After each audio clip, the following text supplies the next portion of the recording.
Love. It's probably the most celebrated, analyzed, and emotional force we've ever known. It drives us to write poetry, compose symphonies, raise children, sacrifice ourselves for others, and spend hours agonizing over a single text message. But love is more than just a feeling. It's actually a biological and cultural strategy. And what if the deep, fierce love we feel isn't a coincidence, but nature's master plan, a survival strategy? Let's rewind. Love, according to evolution. Picture a human baby. Now picture a baby giraffe. One of them is up and walking within an hour. The other can't even lift its own head. And yet, we're the intelligent species. Human babies are incredibly vulnerable. They can't run, eat, or survive on their own. And they won't be able to for years. This isn't a flaw, it's an evolutionary trade-off. Humans evolved huge brains, which gave us incredible tools, like language, abstract thinking, and complex society. But there was a catch. Our brains grew so large that if babies stayed in the womb long enough to be fully developed, they wouldn't fit through the birth canal. So nature found a workaround. Babies are born early, undercooked, and underprepared. That means years of support before they can fend for themselves. And support isn't cheap. Feeding, cleaning, protecting, teaching. It takes time, energy, and emotional stamina. This is a massive lift for any caregiver. So how did evolution get adults to take on this massive burden and not run away? By making it feel amazing. By hardwiring us to love. Love, in this sense, isn't about candlelit dinners or romantic sunsets. It's a biological survival mechanism. Evolution's trick to make people stick around. Love is nature's way of ensuring we don't bail. When parents look at their newborn, their brains light up. A cocktail of hormones floods in. Oxytocin, sometimes called the love hormone, creates feelings of bonding and trust. Dopamine gives a feel-good rush when we care. Serotonin boosts mood and reinforces attachment. And endorphins help reduce stress and pain, especially in the early days. This isn't random, it's a built-in system. The more we care, the more we bond.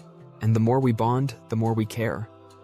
In fact, studies show that when parents interact with their babies, holding them, looking into their eyes, responding to cries, cuddling, soothing, the parents' brains light up in reward areas, the same way they would with food or sex.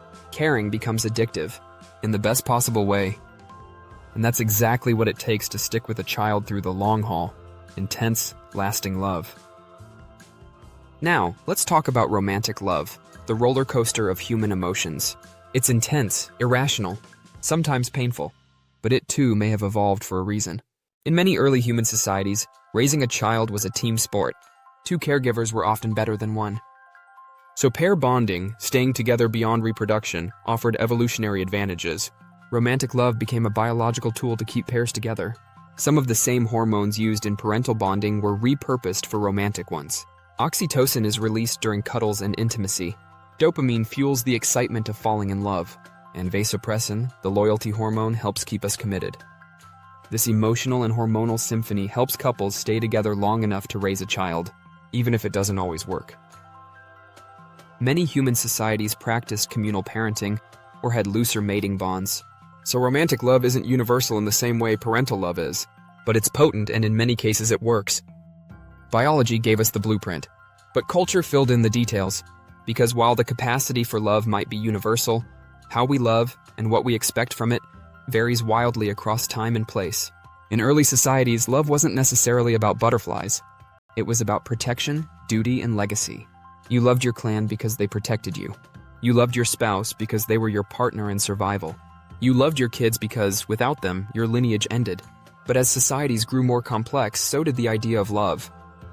Take the Greeks, for example. They didn't have just one word for love. They had many. Eros, passionate, physical desire. Philia, deep friendship and mutual respect. Agape, unconditional, selfless love. Storge, familial love, especially between parents and children. They understood love as layered, multifaceted, a collection of feelings and bonds, not a single emotion. Love was a spectrum. Religions echo this. In Christianity, agape represents divine, selfless love. In Hinduism, love appears in cosmic and romantic forms. In Islam, love is devotion, both spiritual and familial.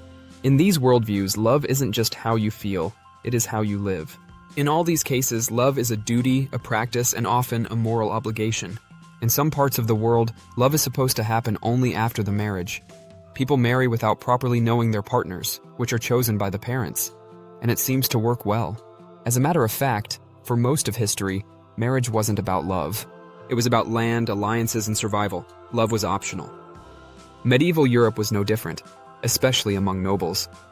Marriage for interest, to keep a kingdom or increase power, was completely normal. It was just about the end of the 18th century, some 300 years ago, that romantic, courtly love came to be. This was the idea that love was supposed to be noble, pure, and, crucially, painful. Knights adored women they couldn't have. Longing and suffering became part of the romantic experience. This may sound bizarre, but it laid the groundwork for our modern love story. Over the centuries, literature and music have transformed love into something we aspire to, suffer for, and define our lives by. Shakespeare, Jane Austen, romantic comedies, they all inherited this tradition. Romantic love, once a side effect of biology, became a central plotline of human existence. Today, we live in a world where love is both everywhere and incredibly confusing. We swipe for it, date for it, ghost it, chase it, and write songs about losing it.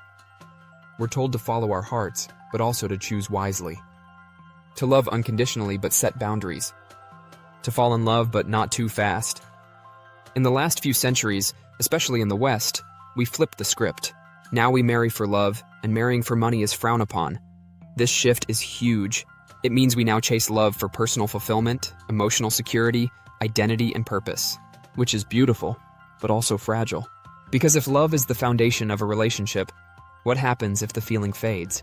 We've created a world where love is both the goal and the pressure, where love is supposed to last forever, feel magical, solve problems, and stay exciting all at once. That's a lot to ask from a few hormones and some ancient instincts.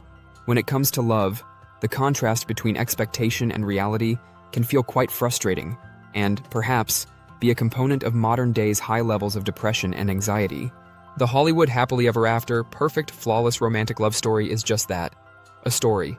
Reality is more complex, not scripted, not perfect, but, at the same time, much more human, complex, and fulfilling.